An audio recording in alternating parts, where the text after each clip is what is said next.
Hey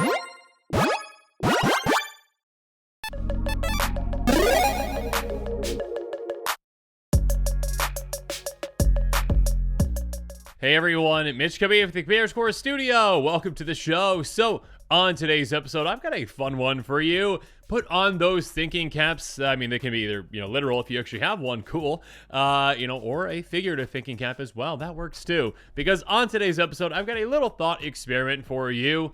Let's take things back years and years and years ago to start off with, well, how I kind of thought about this to start off with from the beginning. Anyways, commanders start off with only 3 color commanders, right? You had, the Elder Dragons. That's why the original name, right, is Elder Dragon Highlander, right? You've got Palladium Ors, Victus Asmati, Arcades Sabbath, Chromium, and Nicol Bolas. Now, aside from them being, Elder Dragons, obviously the other thing in common is, well, they all had 3 colors. They're all 3 color commanders. And it's kind of interesting to see just kind of how Commander has evolved, obviously, because, well, no longer, are you restricted to just these 5 commanders? You have a multitude of commanders these days to pick from, ones of a lot of different kinds of colors and color identities. Now, when it comes to the most popular commanders these days, again, times have changed, but some things have stayed the same because, well, many of the most popular commanders out there are 3 color, according to EDH Rec, and if you go on their site, you can see kind of what exactly, those commanders are. But yeah, also, you can also see that, well, in the top 30, there is only 1 monocolored commander, and in the top 50, there are only 3 in total. So color identity definitely can have an impact on how much play certain commanders see. And with those commanders that are monocolor, I'll probably put them on the screen right now. But yeah, Krenko Mob Boss, I think, is the number 1 monocolor commander. The only one that's actually in the top 30. We've got Orvar and Carrick, or Crick, or however you say that name. Regardless, Krenko is powerful. Also people love goblins. Orvar and Carrick are kind of overpowered, and that kind of pushes them up to the point where they actually can be, potentially, one of those high-powered commanders, even though they're monocolored. We'll talk about some other examples here in a bit, but yeah, that probably pushes up their popularity a little bit. But yeah, overall, when it comes to the popularity of certain commanders, you can definitely see that color or color identity does have an impact. So for the most part, if you take a look at that EDH Rec list over the past 2 years, you might notice again that many of the monocolored commanders that are on there might be pushed. And if it's not a push monocolored commander, it might not be on that list. So that kind of got me thinking, what if we took a trip back to the time when all commanders were 3 color, when the format started, and what if all commanders now got 3 colors? So that's basically, what the premise of this is. What if all commanders had at least 3 colors? So let me introduce you to Trimander. And yeah, I just quickly threw together this logo that definitely did not take inspiration from another famous series out there that has the word tri in something like a Triforce or something like that.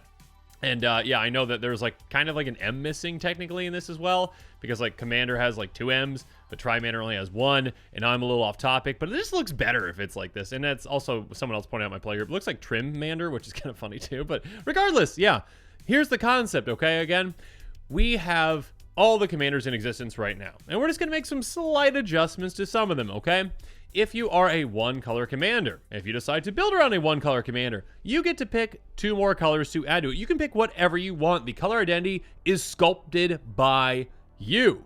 So again, if you've got a mono green commander, cool. You've got 4 other colors to choose from. You can pick 2 of them, and you get to that 3-color sweet spot.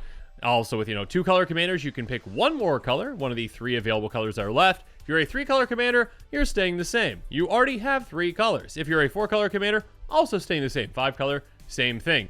Now, actually, kind of just off topic slightly, I did have an initial, thought with this too. I pitched my group as well and just kind of talked about how, oh yeah, we could just take colors off 5 or 4 to, completely balance things and make them all 3-color. There's obviously some problems with that. You need to say that lands could obviously be within the color identity, that could allow you to actually cast your commander and et cetera, et cetera, et cetera. Anyways, that's not the point. That's beside the point. The point is the concept. Every single commander in the format gets at least 3 colors, and if those commanders again originally only have 1 or 2 colors, you get to determine what those other 2 colors are when you're building around the commander. Now, here's some questions that I brought up with this and kind of why this thought experiment kind of happened. Basically, number 1, does this help balance the kind of number of color advantages? Again, if you just have more colors, you got access to more cards, and yeah, I would say the jump from having a monocolor commander to a 3-color commander, that is a bigger jump. That is a massive jump than going from 3 to 5. Your card pool is just expanding so much going from 1 to 3. Yes, it's expanding going 3 to 5 as well, but so you've got a lot of the kinds of resources that you might need from the colors that you can pick from. Kind of with that, does this help with things like mono white that kind of needs help in other areas? You know, mono white really isn't the best at ramping, really isn't the best at card draw, and of course the other colors can help with that. So yeah, if you have a mono white commander, sure, you need some ramp, go get green. Sure, you need some card draw, go get blue. Actually, I mean, blue, black, red, green, all kind of basically have different variations of card draw, and also when it comes to ramp too. I mean, some of them are more like ritual effects, some of them more like, you know, like the number of this kind of effect, or, you know, untap effects. And then, yeah, when it comes to draw, of course, there's impulse draw for red. There's green, you know, which gets draw based on power and stuff like that, and a lot of things. Blue, which just gets straight up draw, and then black, which gets draw at the cost of life. So yeah, they all have kind of ways to help you, and mono white definitely needs the most help still. Also, does this kind of pull back the, again, advantages that other, you know, commanders might have that have more colors? Again, are certain commanders just able to kind of you know, punch above their weight class essentially because they have more colors versus what they do versus, you know, monocolor commanders that are just kind of hampered because they don't have enough? So yeah, just some interesting kind of thoughts with that to think, you know, through. Okay, if this were to happen, if this did happen, if maybe the format just started off like this and they're like, you know what, we like our Elder Dragons, but we want to allow these new kinds of commanders come in. Hey, here's the thing, and all right, everything is going to have 3 colors, okay? That's how we'll do it. So just pick whatever colors you want. That's your color identity for your commander. So, and also, does this kind of lead to more variety since, you know, you basically are being able to, you know, add some colors to a, you know, 1 or 2 color commander, and you're going to have different ways that players approach that. So, for example, like Feldon of the Third Path, okay? Let's see Feldon with different color combinations and maybe what potential you could have. So, Feldon of the Third Path, let's just read it first. Pay 2 in red, tab, create tokens, copy your target creature card in your graveyard, except it's an artifact card in addition to other types. Gains haste, sacrifice at the beginning of the next end step. Very cool. Now, if you were to add, say, blue and white, as you can see in the bottom right corner of the card, let's just say that's how it would be designated or whatnot, or you could just, you know, draw it on yourself. I don't know. Anyways, or maybe your sleeves have it. Regardless, this is just how you determine the color identity of it or what you are intending to build around it. So if you were to have, you know, blue and also white, sure, there are some ways that you can really take advantage of maybe untap effects. If you were to, you know, utilize, let's say, green and black like we see in the middle, maybe you've got some ways to take advantage of the graveyard, ways to get specific things into your graveyard that you can make token copies of. Or, you know, maybe if you do a combination of those, maybe black and blue, you know, maybe, again, ways to get cards in your graveyard like some entomb effects, and also blue, you know, maybe some untap effects so you can take advantage of that further. So obviously, a couple different players can go take Feldon in 3 different directions, actually in a lot of different directions again. I mean, the variables are, I mean, I guess the color combinations, what you go 4, 3, 2, 1. I don't know. Math out there. Let me know how many combinations you can have of a monocolored commander, you know, just adding those 2 extra colors. It's got to be like 10 or so. A lot. Regardless, you can take commanders into even more directions. Again, it adds a little more variety. When you sit on the table and you see a monocolored commander out there, you're like, oh, okay, you know, what are your other 2 colors that you added? Cool, that's awesome. I wonder what direction they're going to take this commander in that, you know, has access to these, you know, additional cards, that has access to some different strategies and synergies. So yeah, just a thought. Now, it's clearly not all sunshine and rainbows. There are definitely some potential problems that would happen with this. And yeah, I just thought this was, you know, a fun thought experiment. So I definitely pitched this to my player. I'm just like, hey, what would happen if this? And again, when I initially pitched it, I was like, and also 5 color goes down to 3, and so does 4. And then they're like, oh gosh, that would be messy. And I'm like, yeah, okay, it would be messy, but still. Anyways, regardless, what would happen? Well, there are definitely some monocolored legendary creatures, as Eddie put it, that have a safety valve. Well, there would be no safety valve for those monocolored creatures because, well, yeah, if you give them 2 extra colors, I mean, they're already basically broken or really powerful, and now they're incredibly broken and really powerful. Just a couple that I believe, I think Eddie mentioned these.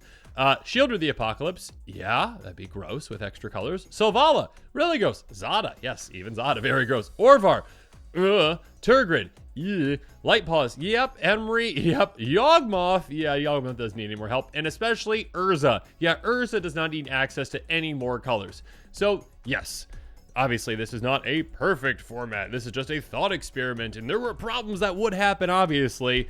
Yeah, I mean, Urza's already just an incredibly powerful, overpowered, overly pushed commander. And now you're like, hey, Urza, We know you got blue down, but would you also like white and black as well? Sure, why not? Gives me access to more colors. Anyways, yeah, it would not be a perfect system, obviously. Also, kind of with that, yeah, also point out by my play group, and thank you for all the feedback. Prices on certain cards would skyrocket because, well, if you're doing basically all 3-color decks, yeah, the triomes, and also whatever we're calling them, and they're also basically triomes, you know, whatever is from Streets of Duke, whatever those ones are called. The lands that have 3 land types and tap for one of those 3 colors, onto the battlefield, tap to be cycled for 3. The tricycles, is that what we're calling them? Regardless, triomes, tricycles, yeah, those would spike in price because, I mean, they're already expensive, but hey, if every deck's 3 colors, yay, they're expensive. But yeah, so those would spike in price. Also, when it comes to that kind of thought experiment too, if you can add colors, I mean, okay, if you're a monocolored deck and you're not in green, and this is kind of giving away the answer, what's the first color that might come to mind to add? Probably green, because you're like, oh, you know what? Green's good at this and that and that. Okay, and they're good at all the things. Yeah, green's efficient at basically everything, and they're the best when it comes to ramp, and especially because they're best at ramp. Players might be like, yeah, I mean, I've got a red commander, but now I'm going to add green. And then what's my third color? And that's kind of maybe how it would go too, where it's like every deck would just add green because you're like, hey, I want to have the best ramp. There you go. Land ramp's the best. Let's take that. So yeah, certain cards might basically become, you know, staples in every single deck out there. I mean, kind of like, you know, an Arcane Signet has become in some ways to many, or like a Soul Ring. It'd be like, okay, yeah, Rampant Growth now can go in every single deck. Okay, now Rampant Growth is just a very expensive card that can go in every single deck out there. And then, yeah, Farseek, Secure Tribalder, etc., etc., etc. So yeah, would players just kind of lean on green, you know, very, very heavily when it comes to kind of adding colors? I mean, maybe they would, you know, be like, no, I'm fine. I don't need green. I can add, you know, my other colors as well and just still get enough ramp, you know, from stuff. So we'll see. Regardless, at the very least, I think that's a really interesting thought experiment. It's a fun thing to think about again. I mean, this format literally could have kind of happened because, again, the entire format started off with just 3-color commanders, and obviously it was 3 for a reason. It's like, hey, that gives you a balance of colors. You can do some different interesting things. You got a decent card pool. And yeah, I mean, you're building around one singular commander that gives you access to those 3 colors.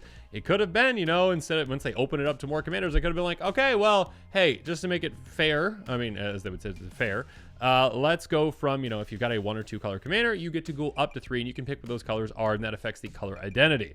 So yeah, I mean, that could have happened, you know, hypothetically, but it didn't, obviously. And yeah, I mean, there's definitely some design decisions that have been made since then, like, you know, Urza. Yeah, I mean, definitely leans heavily on being a monocolored commander to make it, I mean, it's already pushed. It's already overpowered. It's already broken, but even more so if you give it 2 more colors. So yeah, I really thought that it was kind of fun just to think through this. I'd love to hear your thoughts on it though. So yeah, let me know what your thoughts are in the comments below. What do you think of this concept? Do you like it? Do you not like it? Do you see a ton of problems with it like my playgroup did? Do you see a lot of, you know, potential solutions that this helps with, you know, when it comes to potentially balancing things out? But yeah, let me know in the comments below what your thoughts are. And of course, as always, thanks again and have a good one. This show and episodes like this one are possible thanks to viewers like you. If you're looking for an easy way to help support this show, make sure that you like, share, and subscribe. Also, hit that bell notification icon so you don't miss any new episodes. You can also go check out our playmats and other merchandise at thecommandersquarters.com. We also have a ton of brand new t-shirt designs in stock, so make sure you check out those as well. Another easy way to support this show is with our TCG Player affiliate links. So whether you're buying a deck or individual cards, you can use this general link right here or one in the description. And the final way that you can support this show is by supporting us directly by becoming a patron. There are many benefits to being a patron, and I truly couldn't do this without all of their support.